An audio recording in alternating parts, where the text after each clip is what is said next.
Be phenomenal every day. Halo guys, di video kali ini saya akan membahas tentang pentingnya moving average 200 atau biasa disingkat dengan MA 200 ya. Nah, teman-teman yang terus setia menonton video saya tentu tahu bahwa salah satu indikator yang sering saya gunakan dalam video analisa mingguan adalah MA 200. Nah, untuk penjelasannya saya akan menggunakan salah satu fitur dari Stockbit ya, yaitu Chartbit. Oke, ayo kita lihat sama-sama. Nah, ini adalah tampilan dari fitur Chartbit ya, yang ada di Stockbit, di mana saya yakin teman-teman sudah familiar lah ya, melihat tampilan ini karena sudah saya gunakan terus di video mingguan saya. Nah, di sini ada garis yang berwarna merah muda ini atau berwarna pink ya, itu adalah MA 200 yang saya gunakan ya, indikatornya. Ini yang lainnya saya matikan terlebih dahulu ya. Nah, teman-teman bisa melihat di sini ada indikator, kemudian di bagian technical ada moving average. Nah, itu nanti tinggal diisi angka 200, maka akan keluar garis berwarna pink ini. MA 200 sendiri atau moving average 200 berarti harga rata-rata selama 200 candle terakhir ya. Nah, teman-teman jadi bisa langsung mengetahui, oh ternyata di 200 hari atau 200 candle terakhir itu berapa sih harga rata-rata dari, kalau misalkan ini kan IHSG ya, saya lihatnya. Dari IHSG itu berapa? Nah, sekarang IHSG ada di 6965 ya untuk MA 200-nya. Mengapa kok ini menjadi salah satu indikator yang penting? Nah, sebelum saya masuk lebih lanjut, itu saya akan sedikit menjelaskan tentang support dan resisten ya. Karena mungkin ada beberapa teman-teman yang menonton video ini adalah orang-orang atau para trader-trader yang baru belajar saham. Jadi teman-teman mungkin sering mendengar ya, support dan resisten. Nah, support sendiri itu adalah batas bawah dari suatu saham ya. Kalau di sini adalah IHSG. Nah, cara menentukannya bagaimana? Kalau saya pribadi, saya akan melihat, misalkan ya, sepanjang 2022, berarti ya di sini ya, 2022, pergerakan chartnya ini, kalau kita lihat ya, ketika dia mendekati area level 6.500-an ini, dia bergerak naik ya, atau mantul. Kemudian ketika sudah ada di level 7.300-an, dia akan bergerak turun sampai ke level 6.500-an lagi naik. Kemudian di level 7.200-an ini, dia turun lagi ke 6.500-an. Nah, kalau kita lihat seperti ini, maka level 6.500-an ini yang akan saya gunakan sebagai acuan untuk level support dari IHSG sepanjang tahun 2022 ini. Sedangkan untuk resisten atau batas atasnya itu adalah di level 7.300-an ini. Nah, di sini ya. Nah, ini kurang lebih adalah level resisten. Nah, jadi IHSG di tahun 2022 ini diperdagangkan di antara range itu 6.500 hingga 7.300-an. Nah, bisa juga dilihat kalau misalkan contoh saham, misalkan saya kasih contoh HMSP ya, atau HM Sampurna. Nah, teman-teman bisa melihat ya pergerakan dari chartnya, di mana dia ketika menyentuh level 890-an ini, dia naik ya, terus dia turun, koreksi, dan menyentuh di level area-area 800-an ini, 890-an ini, dia bergerak naik kembali. Makanya saya kasih untuk garis support di HMSP adalah di level 890 ya. Seperti itu cara saya untuk menentukan support dan resisten. Nah, kembali ke MA 200 ya, atau moving average 200. Moving average 200 bagi saya ini adalah penanda atau level psikologis dari suatu chart ya. Ketika harga bergerak di atas MA 200-nya, contohnya seperti ini ya. Nah, ini ketika di bulan Mei 2022 kan harganya IHSG indeks kita harganya di atas ya. MA 200. Berarti bisa dibilang saat itu IHSG kita itu mengalami uptrend. Trennya sedang up. Karena orang memperdagangkan itu di atas harga rata-rata 200 candle terakhir. Sedangkan kalau harga saat ini itu ada di bawah MA 200, artinya trennya itu cenderung untuk downtrend. Atau tekanan jualnya itu lebih tinggi ya daripada permintaan atau belinya. Daya belinya. Nah, sesimpel itu. Nah, teman-teman, dari pengalaman saya, kita bisa tahu ya, contohnya seperti ini. MA 200 ketika, katakanlah di saat ini ya, April, wah, level 7.200 ya, terus iya indeks kita jatuh ya. Nah, di sini, ini crash kan, jatuh berapa? 4%. Nah, ketika di sini itu MA 200-nya kan di 6.500-an. Dan ketika ada di area MA 200, biasanya para trader-trader atau spekulan itu melakukan buy. Melakukan buy kalau kondisinya seperti ini. Jadi dia ketika tahu nih mau jatuh ya di dekat area MA 200, dia akan buy di area sekitar MA 200-nya. Kenapa? Karena biasanya ketika di area tersebut antara dia rebound atau dia akan kembali turun jatuh. Nah, ketika melakukan buy di sini, jangan lupa biasanya itu kita melakukan yang namanya batas untuk stop loss ya. Katakanlah stop lossnya ada di 3%. Sehingga resiko yang kita terima itu adalah 3% kalau sampai kita salah. Ternyata analisanya itu adalah salah ya. Namun kalau sampai ternyata itu benar, jadi ada terjadi pembalikan tren ya seperti ini. Jadi dari 7.200 turun ke MA 200-nya ya. Ini saya hapus dulu yang supportnya ya. Nah, di sini teman-teman bisa melihat ya, turun ke pas di MA 200-nya, dia kemudian rebound kembali ke dari 6.500 ke 7.200, itu kenaikannya sudah cukup banyak ya, 10%. Nah, ketika sudah mengalami kenaikan seperti ini, wah ini berarti benar ya, trennya akan reverse. Biasanya orang-orang akan melakukan trailing stop atau mengamankan posisi. Kalau beli di area ini, kemudian harganya sudah naik ke sini, tentu dia sudah mengalami floating profit dan dia akan melakukan pengamanan atau memasang trailing stop. Nah, itu adalah salah satu alasan mengapa kok MA 200 ini krusial ya. Nah, demikian pula kalau teman-teman lihat ya berikutnya, misalkan, wah ini sudah indeks kita mendekati area MA 200 ya. Nah, di sini, wah sempat jebol. Tentu orang yang buy di sini akan melakukan cut loss kan, ketika dia turun ke sini. Nah, jadi buy-nya ketika MA 200 6.700-an, dia terkena misalkan stop loss 3% ya di sini, dia akan terkena stop loss. Nah, ketika indeks kita itu masuk atau kembali ya di atas MA 200, nah ini adalah momentum buy lagi. Ya, di sini adalah momentum buy karena bisa terjadi pembalikan tren. Jadi MA 200 ini menurut saya juga sebagai salah satu acuan tren. Kalau dia bisa break di atas MA 200 akan uptrend. Dan saham yang mengalami uptrend itu biasanya cenderungnya kenaikannya itu signifikan ya. Seperti di sini dari 6.700 dia ternyata naik terus hingga 7.300, kembali hampir 10% lagi. Nah itu, ini contoh kasusnya yang ada di IHSG ya.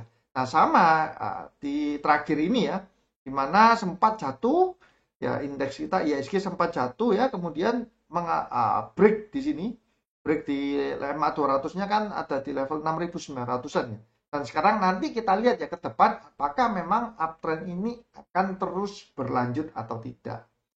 Nah, penerapannya itu teman-teman juga bisa melihat dikomparasikan dengan berbagai saham yang lainnya. Saya ambil contoh misalkan AISA ya.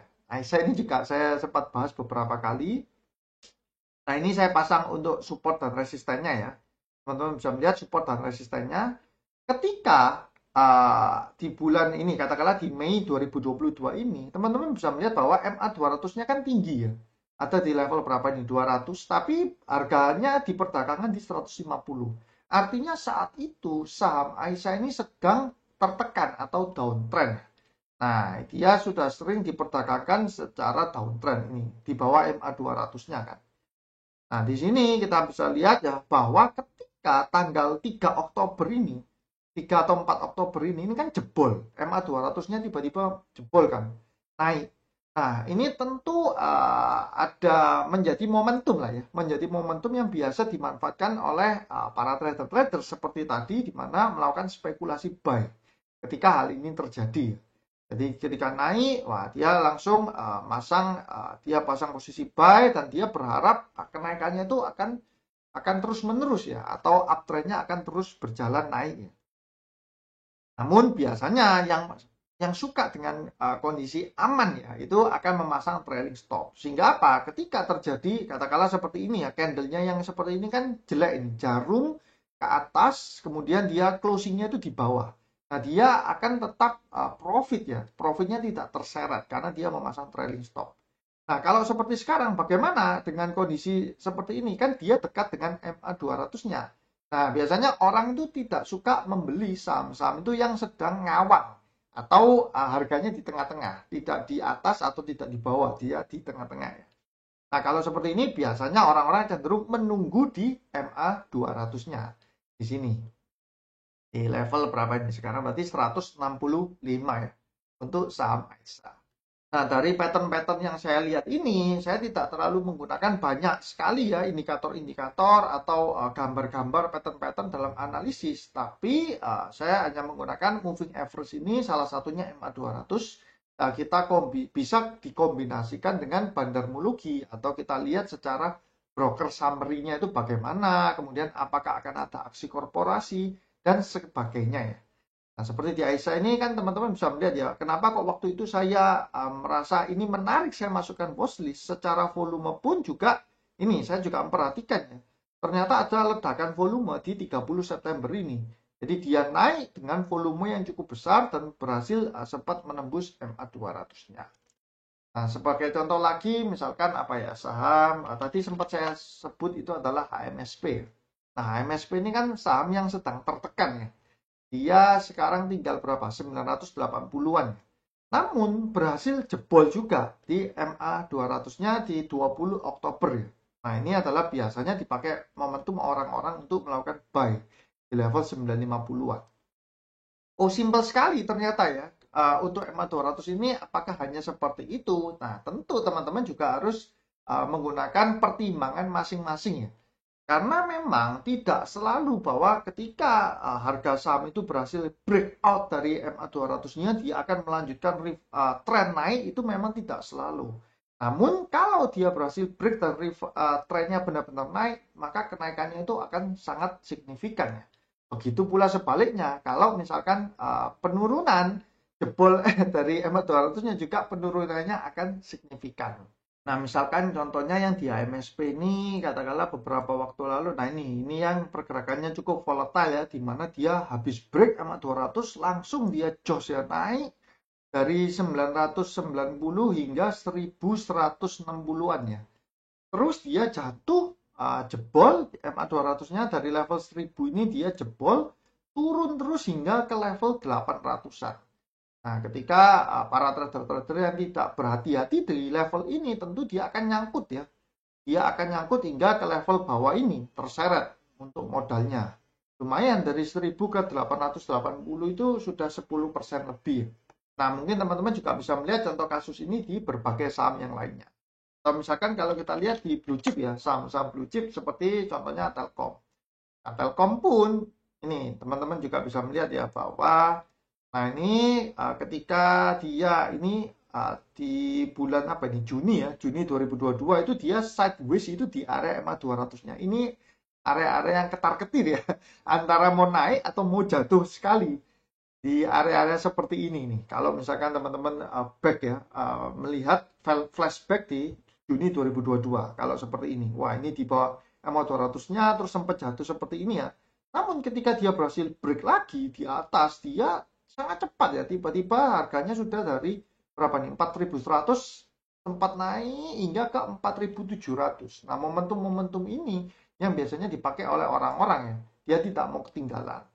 Tapi kalau sampai terjebol, tentu orang-orang juga akan berhati-hati. Nah, misalkan di ini ya, di bulan Oktober ini, dia kan jebol juga, MA 200-nya ini kan jebol. Nah, biasanya seperti ini orang-orang akan melakukan stop loss terlebih dahulu untuk mengamankan dan melihat ya apakah Telkom ini dia akan menjadi downtrend atau dia berhasil naik dan melanjutkan lagi uptrendnya. Per hari ini video ini dibuat, Telkom masih bergerak ya, ranging di area MA 200-nya. Ini juga tentu menarik ya. Nah, berdasarkan pengalaman saya, mengapa kok saya bilang bahwa MA 200 ini sebagai salah satu acuan atau bahasa gaulnya itu level psikologis ya, untuk menentukan apakah suatu saham berhasil untuk uptrend atau downtrend. Teman-teman bisa bayangkan ya, dengan adanya MA 200, teman-teman bisa tahu kira-kira harga rata-rata orang-orang yang membeli selama 200 candle terakhir, itu teman-teman bisa langsung tahu. Nah, itu juga biasanya menjadi informasi yang sangat berguna.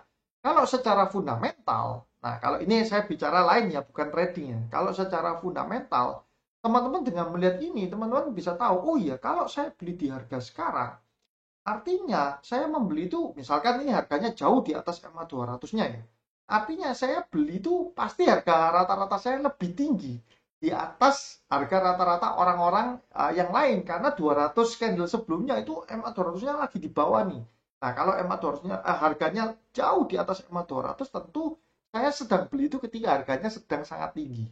Demikian pula sebaliknya, kalau ternyata ada suatu saham yang fundamentalnya bagus, tapi harganya itu jauh di bawah MA 200, tentu teman-teman tahu bahwa, oh kalau saya beli sekarang, tentu harga rata-rata saya akan jauh di bawah harga rata-rata orang-orang, karena 200 candle ke belakang, orang-orang belinya itu tinggi di harga MA 200. Nah itu guys penjelasan tentang pentingnya ya MA 200 dalam chart ya. Nah, namun sekali lagi saya ingatkan bahwa memang tidak ada suatu hal yang pasti ya di dunia saham ini. Apakah dengan suatu indikator kita pasti bisa tahu pergerakan harganya? Tentu tidak. Yang bisa kita lakukan hanyalah menyusun trading plan. Kalau kita mempunyai kebiasaan, oh ya saya biasa menggunakan indikator ini, kemudian saya terapkan trading plan A, dan ternyata hasilnya itu bagus ya, win rate-nya itu bagus, ya sudah teman-teman gunakan saja. Jadi tidak harus teman-teman mengikuti ya semua indikator, teman-teman pelajari satu persatu, kemudian teman-teman terapkan semua. Wah, bisa pusing meledak kepalanya nanti ya. Jadi teman-teman bisa menggunakan indikator-indikator yang teman-teman rasa sesuai dengan gaya trading teman-teman masing-masing. Nah, jangan lupa untuk teman-teman yang belum mempunyai akun di Stockbit, segera download aplikasinya dan registrasi ya. Nah, di sini teman-teman bisa melihat kalau teman-teman menggunakan mobile version, ada salah satu fitur yang teman-teman bisa pakai yaitu eIPO. Jadi, kalau kita mau ikut IPO, itu bisa langsung dari aplikasinya. Nah, nanti akan keluar list saham-saham apa saja yang bisa kita ikuti IPO-nya. Contohnya misal kita klik untuk yang beli-beli ya dengan kode saham beli, di sini nanti akan keluar data-data yang berkaitan dengan perusahaan yang mau IPO ya. Selain itu juga ada menu untuk transfer saham. Jadi kalau teman-teman mempunyai beberapa sekuritas, kemudian teman-teman ingin memindahkan sahamnya dari sekuritas lain ke Stockbit, itu bisa langsung dengan menggunakan menu transfer saham. Terus ada fitur Stockbit Academy, di mana teman-teman bisa langsung belajar. Ini ada berbagai materi yang dibutuhkan, mulai dari fundamental, mempelajari laporan keuangan, analisa kuantitatif, kualitatif. Nah, teman-teman bisa dapatkan ini semua ya, dengan mempelajari Stockbit Academy. Dan yang terakhir, ini adalah salah satu fitur yang sangat menarik ya. Banyak dibutuhkan juga untuk para trader-trader yang mungkin baru pertama kali berinvestasi saham atau trading saham, ingin mencoba virtual account. Nah, Stockbit juga menyediakan ya portfolio virtual. Jadi tidak harus menggunakan dana real, tapi menggunakan dana virtual terlebih dahulu. Nah, itu adalah fitur-fitur yang bisa kita dapatkan kalau kita sudah mempunyai akun di Stockbit ya. Semuanya pendaftarannya itu free dan secara online. Nah, teman-teman jangan ragu-ragu, segera download aplikasi Stockbit dan registrasi supaya bisa memanfaatkan semua fiturnya. Untuk linknya saya taruh di bawah ya, di kolom deskripsi. Oke guys, cukup sekian untuk video kali ini. Semoga teman-teman sehat selalu, semakin sukses dan cuan selalu. See you guys.